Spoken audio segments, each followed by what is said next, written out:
recording, and then I am setting us live on Facebook now. Just give it a second. Hello everyone, welcome to session 2 of the first Sheffield Hopfest, coordinated by the team at the Sheffield Hopcast. I'm Laura, I'm leading tonight's session, ably assisted by James, of course, and tonight we're discussing and drinking anything on the sour or mixed fermentation spectrum. So hopefully everyone's got beer ready. I'm just going to kind of whiz around everyone, find out what we're all drinking, have a bit of a chat, kind of questions and everything. I may have somebody on hand to answer any technical questions that anyone might have as well. But if anybody, has kind of anything to pitch in, feel free, really relaxed, really informal, and just nice opportunity for us to all virtually share a beer. So I'll kick off if that's okay. I've brought a beer from my favourite brewery that I visited last year, which is Almanac Brewery in California.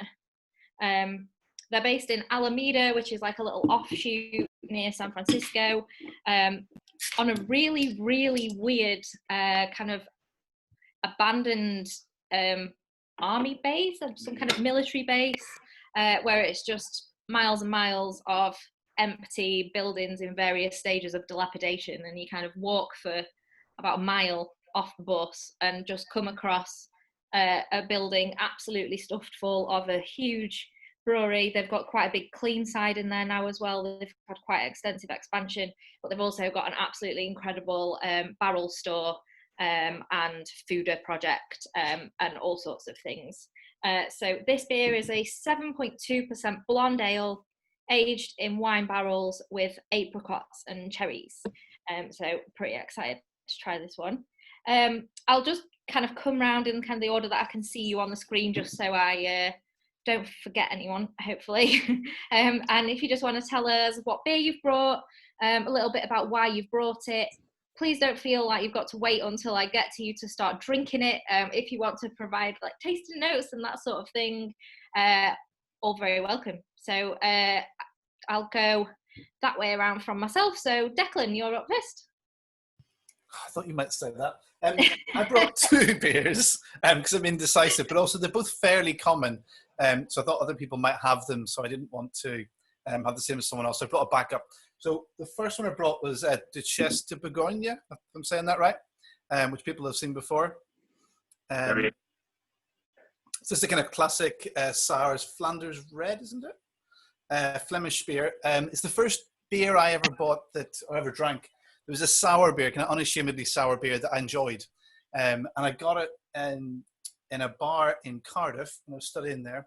And it was, I think they'd aged it for about 6 months, they said, and it had really taken the edge off it and rounded it, and that kind of balsamic taste got really nice. And the other one I brought is Jack Dore from St. Mars the Desert, local brewery. I've had this since it first came out. Was it a month ago? So it's not very aged, but for a saison, it's kind of had a bit of time to do something in the can. It was delicious when I first got it anyway. So they're kind of opposite ends of the kind of mixed firm kind of world. This is really sour. Dave will probably tell me it's not really sour. And this one is a saison, which is quite clean for a saison. It's more dry and not sour at all. I was talking about them made you decide which one you want to drink the most first. Yes, I think mainly because it's been such a kind of hot day. I think the St. Mars the Desert one. Nice. Because it's really, really refreshing. It's really clean.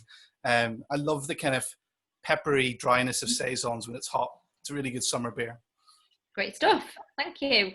Next we come to Sean. Hi, Sean. Right then, I've got Big Brew of Birmingham again, 2319, which is their raspberry fruited sour. That is a great colour. That is what one would say is red. I'll read what it says because I have to remember this. I can't remember it all. Bear with me 1 second. Kettle soured with Lactobacillus plantarum and fermented with Voss, conditioned over raspberry, Madagascar vanilla pods, and pink Himalayan rock salt. And it is absolutely bang on and gorgeous. Sounds delicious. Yeah, looks great. Sucker So for much raspberry in that, quite sharp. I wouldn't say sour, I'd say tart. It is only 5.2%, so we could have quite a few of them out in the sun. And spot on. Nice. Yeah, I feel like I do need to say thank you very much, everyone who has come indoors from the lovely sunshine to join in today. Yeah, great to see you all. So, Dave, you're up next, or Bernard, should I say? Yeah, so as I said in the preamble, I carelessly drank all my really obscure stuff. But so I've got 3 since we're on for an hour. So at the moment, I'm drinking this, which I don't think the camera's actually doing justice to the colour of it. It's that's a bit better. So that's the colour it's come out. It's absolutely full of blackcurrants and blueberries. It's from Horizont Brewery in Budapest. I've been ordering a lot of beer from abroad, and I've just had a delivery from a Hungarian shop, mostly sours. It's a bit of an unsour, in my view. It's the beer itself doesn't seem to be sour at all. There's just the tartness from the berries. So I'd have liked more sourness in the actual beer. And then for after that, I've got more blackberries and blueberries from White Frontier in Switzerland. And then an old classic to finish with, Marriage Parfait from Bone. So that'll be my last, well, not last one today, but last one during this. Great stuff. Should have probably introduced you a bit better than that, Dave. For anybody listening who doesn't know, Dave is Steel City Brewing, so another of Sheffield's brewing gurus that we've got with us tonight, which is great. So moving on, Laura Bainbridge Hattersley, you're next. Hi, I've brought a sour IPA.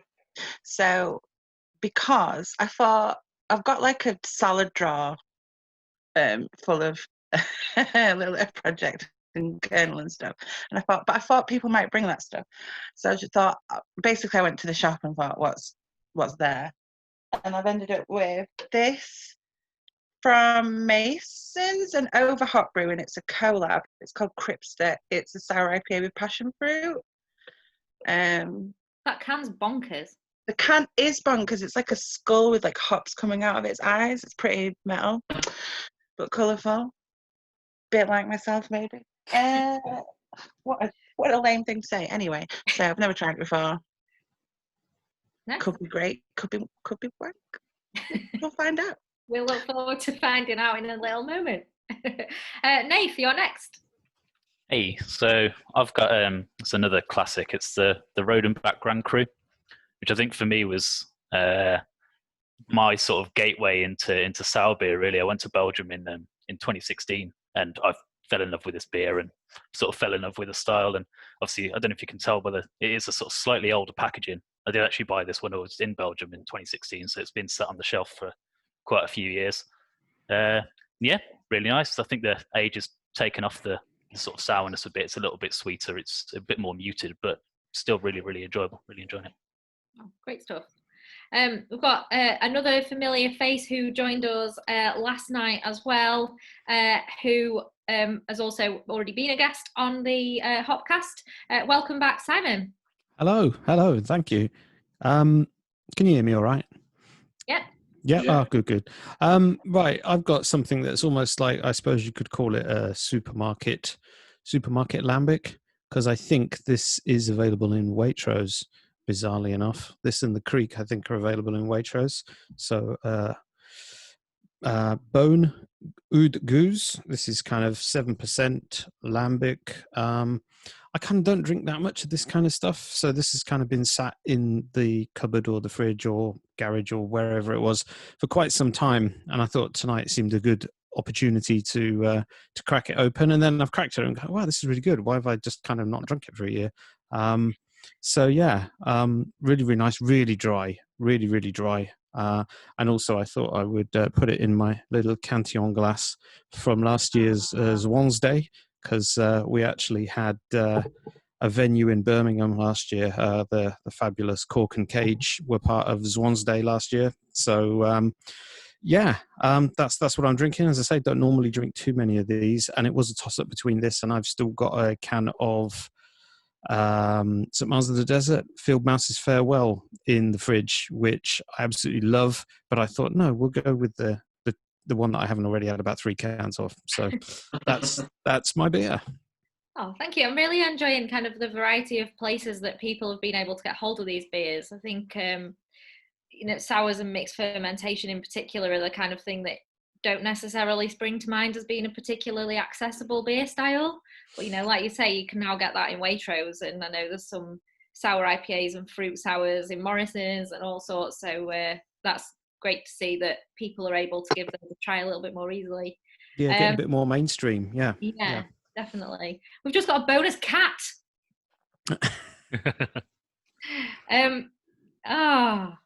Sorry. So for anybody that's not watching this on video form, you're missing out, because that is a great cat. But anyway, sorry. So the reason that I chose to go with this theme, as well as being a beer style that I really enjoy drinking, is that this weekend I would have been in Amsterdam at Carnaval Brettanomyces, where the whole city is dedicated to celebrating this style of beer. All of the bars have, I think it's about 12, 14, quite a lot of bars with a huge tap selection and various events going on around the city. And one of the people who would have been there with me is Michael. So Michael, what beer have you brought along today? Hello. I had to dig around in my cupboards, and I was going to bring something relating to Carnaval Brettanomyces, because I'm also very distraught that I'm not in Amsterdam this weekend. But in the end, I ended up just picking something out of the fridge, which is a single barrel version of Colonel's Bière de Saison. So often they do fruited versions of these. This is unfruited, so standard yellowy colour.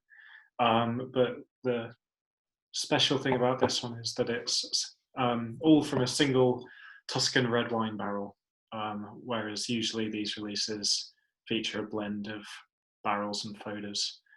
And it's very nice.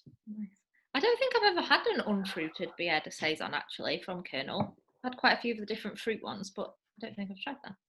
Yeah, they do some dry hopped ones, often with British hops. Like they did a Goldings one recently, for example, which is very nice.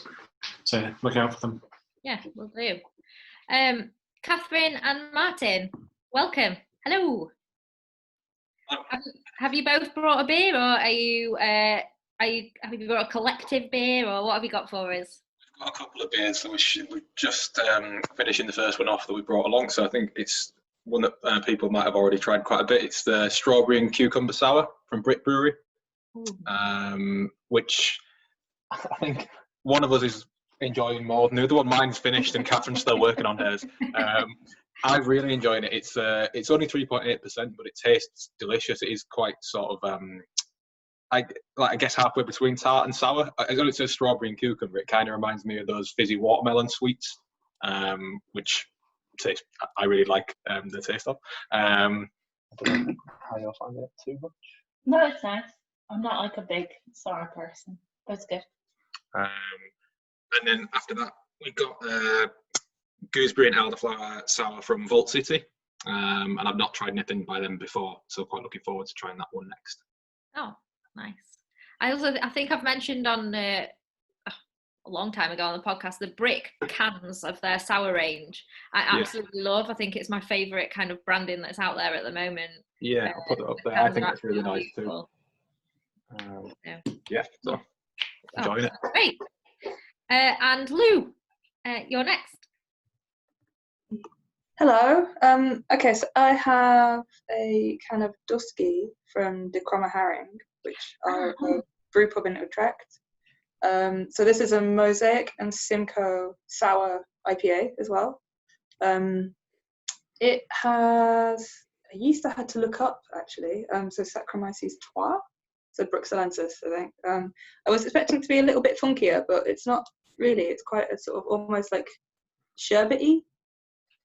It's more tartness actually, like people have said. So it's really nice and perfect for today. Actually, it's going down very well. Yeah. Nice. So I got this from I got this and a couple of other ones from a local bottle shop. The ones that I think they exported, and then went and immediately bought a mix pack from the brewery that came this afternoon. Hooray! Good timing. Yeah, and if I finish that one, I have a Spanish kettle sour from Peninsula Brewery in Madrid, which my best mate lives in Madrid, so I got this last time I went to see him. So it's been in my fridge for far too long. It needs to go in my face. Awesome. Nice international selection that we've all brought along between us, I think. And now, James, thanks for waiting patiently. What have you brought along? Quite all right. There's some very impressive colours on some of the beers, which makes me feel a bit inadequate because mine actually doesn't look particularly impressive. It just looks very kind of beery. However, I think the can makes up for it. So I've got Das ist Technosex, which has got like a shimmery sort of can. I think you can see that shimmering around in the light. So this is from Upfront Brewing, who I think are in Glasgow, and it's a passion fruit and key lime goza with pink Himalayan salt and Indian coriander seeds. It is, I mean, I could try and make it out like say, I read it and thought that sounds really nice. I bought it for the can and for the name. They're the reasons that I bought it.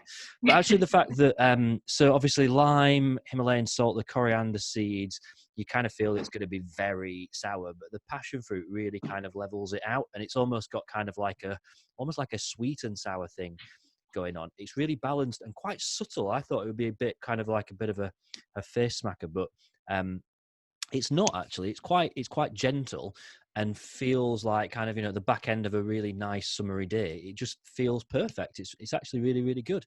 I've got a lot of friends up in Glasgow who I'm in a WhatsApp group with, and they are forever going on about this beer. So I was quite surprised. I found it in Turner's, and I didn't expect to ever see it in Sheffield because it seemed to be like very much a Glasgow only beer. So I'm very happy to be finally drinking it.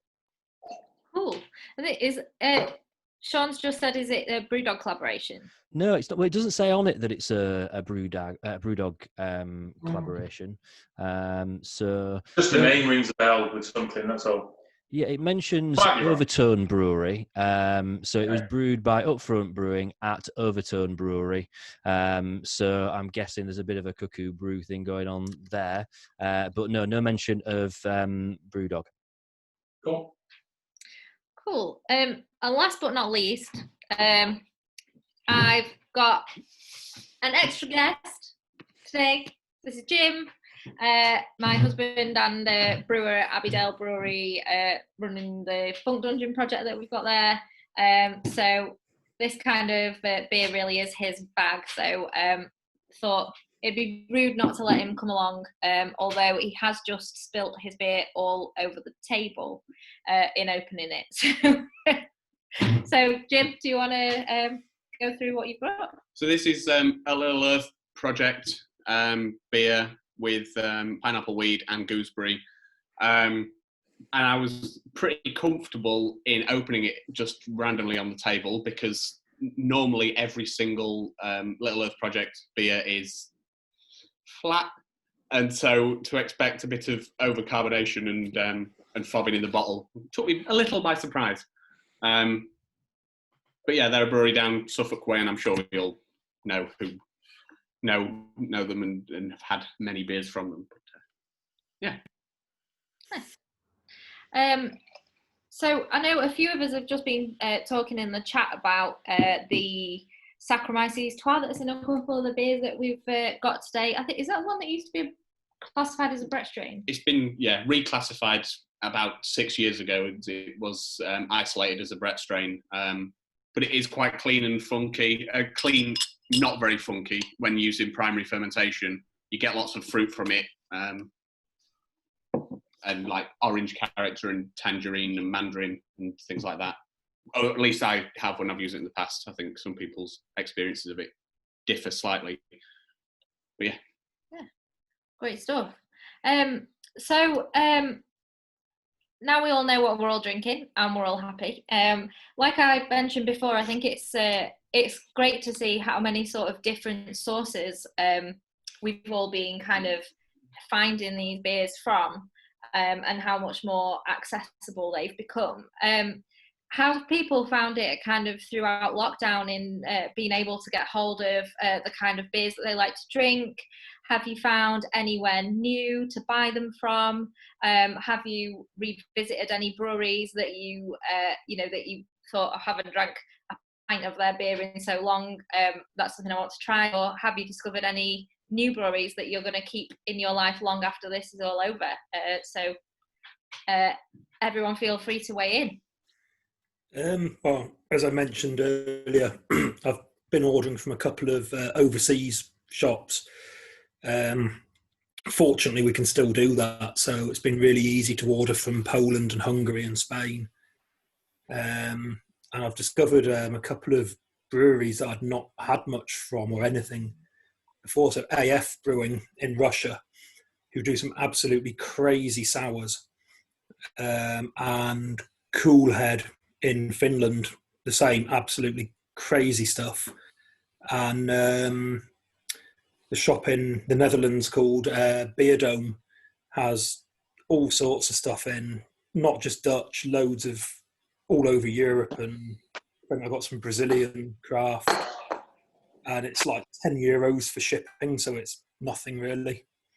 So yeah, I've had a fairly steady flow coming across from the mainland, to be honest.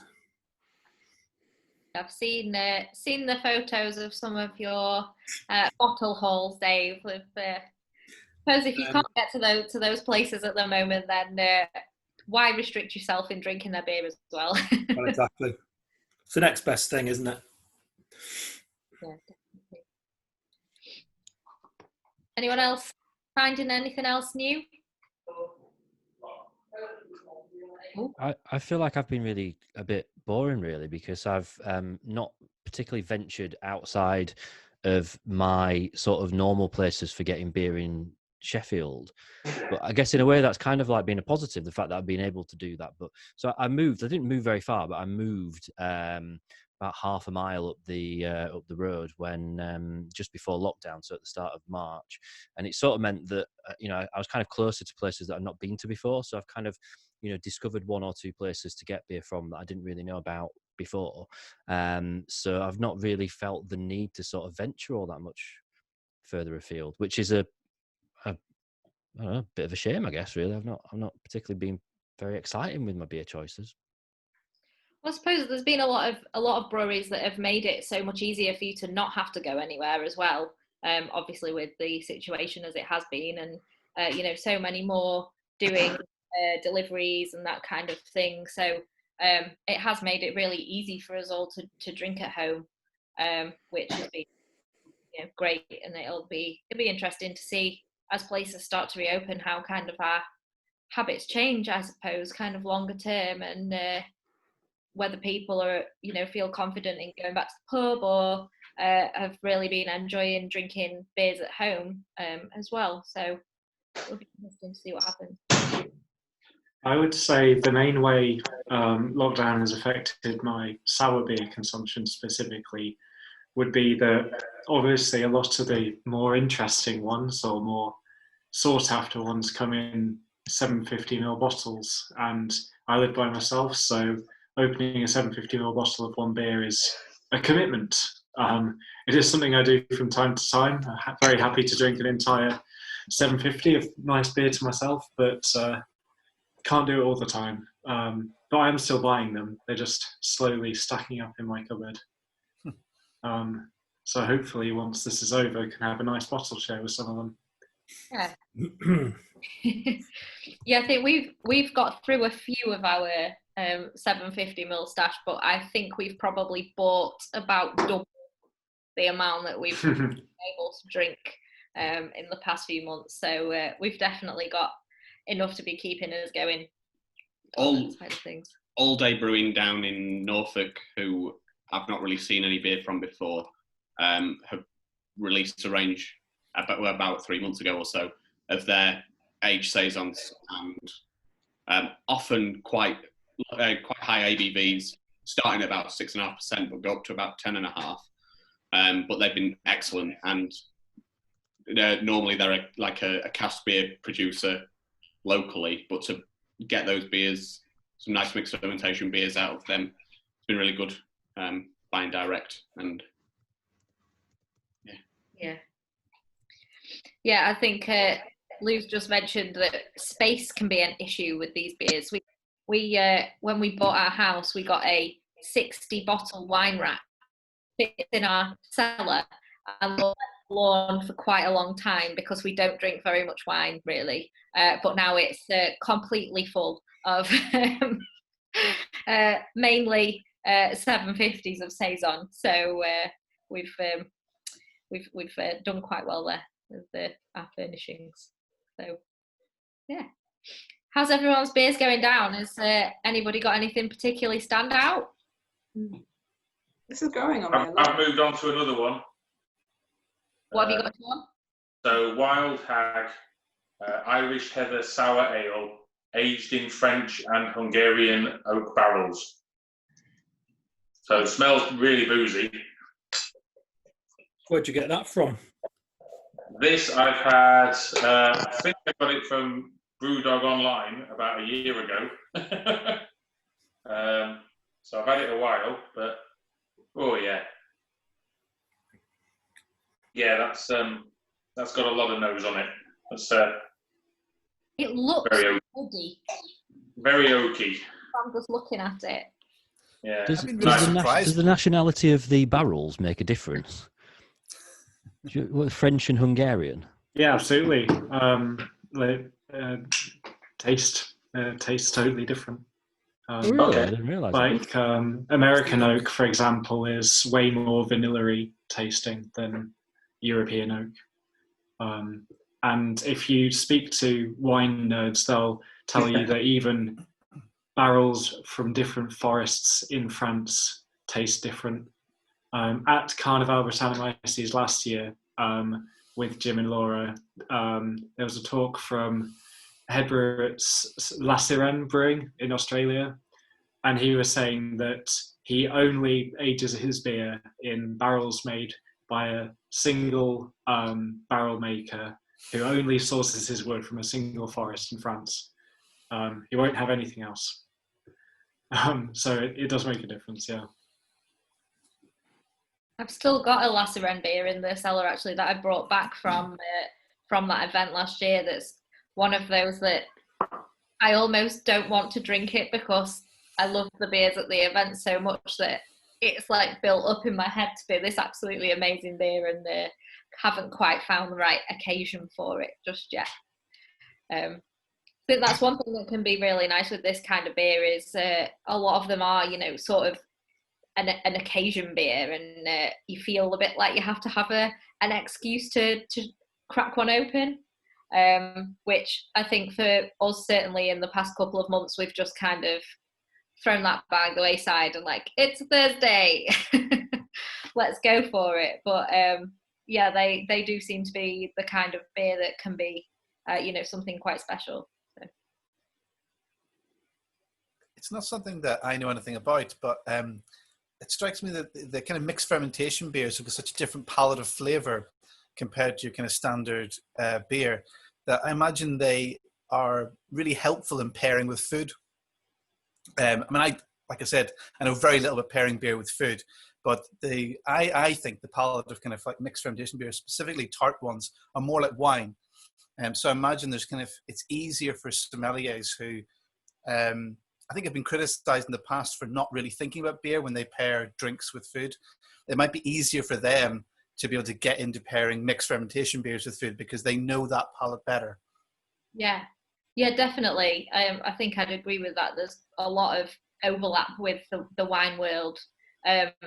We went earlier this year. We went to a I don't really know what it was. It wasn't quite a pub. It wasn't quite a restaurant.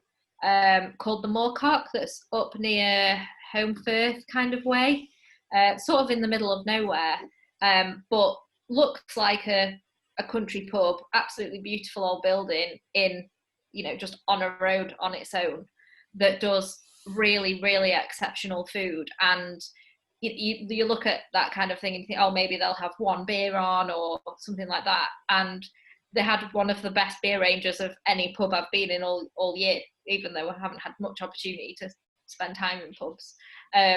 But they had maybe 5 keg beers on. They had like Pomona Island and Anthology from Leeds, and I think they had a Magic Rock on. And then did a drinks pairing with their food menu that did include at least a couple of beers and mixed fermentation beers. There's a Gers in there, and a natural wine. And the staff very much used the same language to talk about those beers as they did about the wines, which was really nice to see, and I think could be something that a lot of restaurants could and should get on board with, in my opinion. I think there's such a wide profile of flavours that you can get from beer, and it's so strange to go to a restaurant and they talk so much about provenance and about terroir and about really sourcing the food, about how important locally produced seasonal food is, and then you ask them what beer they've got and they can I think we've got some Becks. And you think, well, how can you not translate that kind of passion for the taste of something into an area that's so close by? And it's not even an afterthought. You kind of think they've just, they've completely outsourced the beer to someone else. They've just bought whatever there is. And it's definitely changing. Like yourself, I've been to restaurants where I've been really impressed by their beer selection, but it's still unusual. It's still unusual to go to a good restaurant and be like, wow, there's loads of beer here that's it's not only good quality beer, but they've thought about why it's on the menu. They've thought about it in the same way a restaurant would have thought about wine. Yeah. But also when they're talking about locality and talking about the local, the produce, they could point you to the field that the beef that the cows would grow, and that kind of thing in some places. And yet they've got a wine list from the Americas and New Zealand. It's like you're losing at everything by adding those food miles back in, when you could be also increasing the range of option from breweries, both from breweries or cider makers or wine producers here in the UK. There's plenty at the moment and more cropping up that are kind of offering something similar in terms of the flavour profile that you can really build a tasting menu out of, and the kind of crossover of language that's starting to happen is great, both with natural wine and good cider and mixed fermentation beer. It's great, and it's great that people are starting to have that kind of conversation. I'm surprised that more restaurants don't come to breweries and say, right, we've got this dish, here's the beer we want to pair it with, but it doesn't exist. Will you make it for us? We want it to taste like this, or we want to pair it with this sort of food. Can you make us something like this? And we want it to be local, and we want you to use local ingredients wherever you can. I don't know whether Abbeydale's had that, whether anyone's approached Abbeydale to say, make us a beer to go with our food. Not particularly, not yet. We've had some contact with some chefs who we were one Heathen was involved with on the Great British Menu on the last season, but also it is happening across other breweries. So we look at a MasterChef winner, Tim something, and he has a restaurant called Namban, and did a beer with wild beer a couple of years ago, and a restaurant in London has just made a beer with my name's losing them. James Rylance, who is now at Harbour with the Radius project, So they're happening, but that's 2 examples out of probably the only 2 examples. So yeah, there is contact there with people, but often people just want to use pale ale because still don't know enough about what beer can do. We saw a really nice example of that, just I guess to tie into that when we went, it's our last meal out before lockdown actually, so it's kind of sticking in the mind a little bit, but we went to a really nice restaurant called Scosh in York. I don't know if anyone's been there, and they had a kind of like what you were saying, Declan, in terms of like it was really obvious they'd like thought about the beer list a lot, both in terms of the variety and like some stuff that was quite funky, and then some stuff that was, I guess you would say, for people who just want to drink like a nice glass of beer. But one of their house beers was I think it was like a yuzu pale that they had brewed in collaboration with Bad Company in North Yorkshire. And that seemed cool because I guess, like you were saying, Jim, it was very much like in their locality, but the style of beer was a bit of a fit for their food because quite a bit of it's quite like East Asian influence, and there was a lot of like Japanese and Thai and sort of Southeast Asian flavors going on with their menu. So I thought that was cool because there was maybe like, I don't know, 12 beers or so on the list, keg and bottle. I can't remember if they had cask or not, but it seemed like you could really tell they thought about it and like what would go nicely with their kind of food. And I think like kind of echoes what everyone else was saying, that we were quite struck by that you still don't see that often in restaurants, which feels kind of, I guess when you're used to being able to get loads of great beer in really good pubs and bars and off licenses, it does feel weird that restaurants are taking so much care over the food and wine and then just sticking a Kronenberg behind the bar for the beer selection. A couple of years ago, I went to a restaurant in Stockport called Where the Light Gets In, and they don't call it a wine flight to go with the tasting menu, but a beverage flight or beverage menu, because it's not just wine. Like the first beverage we got was a Cloudwater mixed fermentation saison. I can't remember which one. And then there was also just tea with one of the courses, like a really nice green tea. Some of their own homemade blueberry vodka with one of the desserts as well. So yeah, that was a good example of integrating beer into a sort of high-end haute cuisine style tasting menu. I think I've seen it a few times where I don't know whether it's an easy option, but they tend to stick a sweet pastry stout or something as the dessert there. That seems like an obvious one, so they tend to do that, and then it's wine for the rest of the courses, which I've seen at a few restaurants. So it's out there, I guess. Even with Scosh, it kind of, like, Scosh is awesome. Like, I live in York, where it's not a place to go every day, but it's amazing. But it's kind of even gone the other way. So Turning Point's Sunshine Indoors beer, the saffron donut beer, is inspired by Scosh dessert. Like, those guys they've got quite a relationship between Turning Point and Scosh, so it's kind of gone back from the restaurant into the beer, which is really cool, I think. Oh, yeah, that's a great idea. Mm. Oh, I'm hungry now. Remembered actually, the guy who Jim was referring to is Tim Anderson, who's Namban. And I do remember hearing him on a podcast and pointed out that he'd got a really good beer menu when he first opened Namban, but sadly, people ended up just kind of going for just whatever the house lager was. And so he's actually had to really kind of like take the great bottle list that he had pare it right back, because I don't know whether it was just because people they just kind of know what they want a little bit, and so they kind of just go, oh yeah, I'll just have the lager that's on tap, sort of thing. So sadly, he's had to cut his bottle list right down. There's a big opportunity for some kind of beer education in good restaurants, I suppose. But it is starting to happen, because in Birmingham we've got a great Michelin-starred restaurant, Carter's of Moseley, and he is the guy who runs that is friends with Josh, who runs Glasshouse Brewery in Birmingham. So some good beer appears on their menu. I've yet to go yet, but it's kind of slow to happen. But I just think that when people then do it, is the take up not good enough for them to warrant having a load of expensive bottles kind of sat in the cellar. It's a difficult one, really. I think that's part of the problem with beer in general, is that it is always seen, it's always underpriced.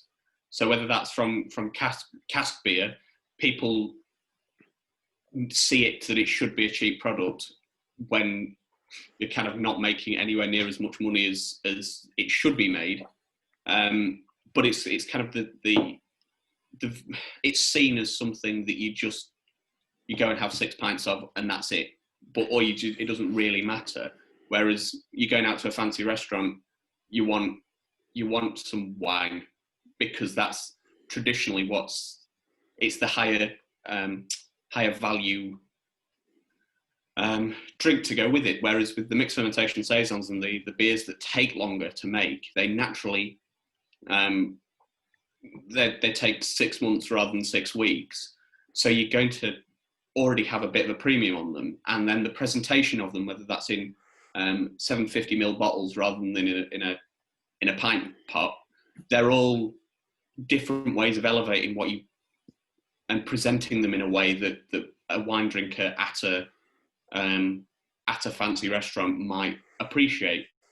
But also have that option on a wine menu, a wine and beer menu in a fancy restaurant, and people aren't taking it, then don't give them the choice. Put it on the tasting menu with the drinks pairing, and then that's what you get it no matter what. Jim, how much do you think that's to do with the kind of unpredictability of mixed ferms? So when people order a macro lager, part of the reason is because they know exactly what it's going to taste like. They've had it before, and every bottle is going to be the same, and kind of almost the job of the brewer in those breweries is to make sure that that's the case, that it always tastes the same. Whereas with mixed ferm, part of the excitement for me is that when I pop the cork, if that's, on that beer, I don't know what's going to have happened in that bottle. Even if I've had a previous bottle, you don't really necessarily know, what that's going to taste like, because it might have changed. And that presents a kind of challenge to a restaurant that's, the waiter needs to sell it. So they can be like, this beer tastes like this. Whereas they can be like, well, we think this beer might taste like this, but actually we've had it for 6 weeks and it might be a bit different to that. Do you think that's like a positive thing, or is that maybe a challenge? Well, wine develops in the bottle in the same way. So I think when it comes to lager in restaurants, people just want a drink that's slightly alcoholic, fizzy, refreshing. It's going to help cleanse, and you might have 2 pints during a tasting menu. Whereas with, the kind of, and then there's the mixed fermentation, you need a bit more training to sell them, obviously. But when restaurants already are putting that training into tasting, then you should know how to store your beer. You should know how it develops. You should know which ones work in your cellar and for your food. And that's part of whether that needs to come a bit more from us, the kind of production side of it, and telling people and training people of the options in flavours.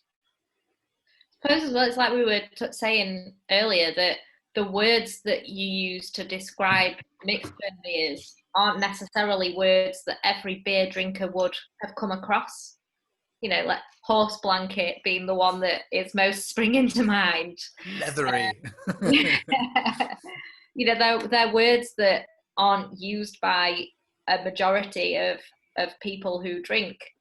So maybe it's something that as it becomes a little bit more accessible and more people start embracing it, and there are more festivals dedicated to it and that kind of thing, that hopefully that language will start to grow and develop and become a bit more ingrained and become a bit more familiar to people. Can I ask a question to our brewers that are on the call? I'm probably the least educated of the people at this session in terms of sour beers, and particularly kind of what really defines the difference between a sour, a kettle sour, a saison, a gose, mixed fermentation. It kind of, for me, it's a sour. I'm either going to like it or I'm not. I don't know a lot about the difference. I'm quite intrigued about the process, not necessarily of brewing, but how it kind of works in terms of, is there a point where you kind of start planning a beer that you think is going to be a gozer, and as you kind of work on it, you think, actually, we need to change this. It needs to go in a different direction. Do you I guess I'm saying, like, do you start by thinking we're going to make a gozer, or do you kind of start with the fruit you're going to use, and then ultimately it kind of, it becomes what it becomes, if that makes sense? I think the thing is with them, so there's quick souring and there's slow sours, and then there's saisons. Really, quick souring being like kettle sours, or which acid is produced really quickly over 36 hours, and that's also, which is done with a pitch of lactobacillus. Plantarum was mentioned, but any of the strains of lactobacillus that you get in, that occurs in yogurt, in live yogurt, essentially all they're doing is producing acid, and you do that quickly. It's really controllable. It's easy. You can make some nice, simple, acidic beer that way, and then you kind of, for me, then you need to layer it up with additional flavors, and then that's when all your fruit comes in. But for that, we will plan to make that beer. We will make a radler, which has got all the lemons in it. We will make a tropical, which has got the mango and passion fruit in it. So we'll plan that. And for a goes is essentially at the moment, the way that they've been bastardized are just kettle sour beers that are then have a little bit of salt in them. So that's all that they are now. But then that's done, generally you do that to taste, just to make sure that all the flavors are in balance, and you're not going to send something out that's taste of the Dead Sea. But then there's the slower sours, where for me, we kind of do a different way of, we've got a mixture of things happening in our barrel store. And so the acid is still produced by lactobacillus, but rather than 36 hours, it can take a longer period of time. It can take 2 months, it can take 6 months, it can take 12 months. I've got barrels that have got beer in them that have been there for 3 years, and they're just kind of sat, maturing, aging away, but they will do that along with other yeasts. So we've got the bacteria in the form of lactobacillus and maybe pediococcus, and then we'll have Saccharomyces standard ale yeast, and potentially Brettanomyces, which is where we get the horse blanket flavour from. Brettanomyces just ferments every single bit of sugar and makes it really dry, but that takes time, and then other things happen during those fermentations.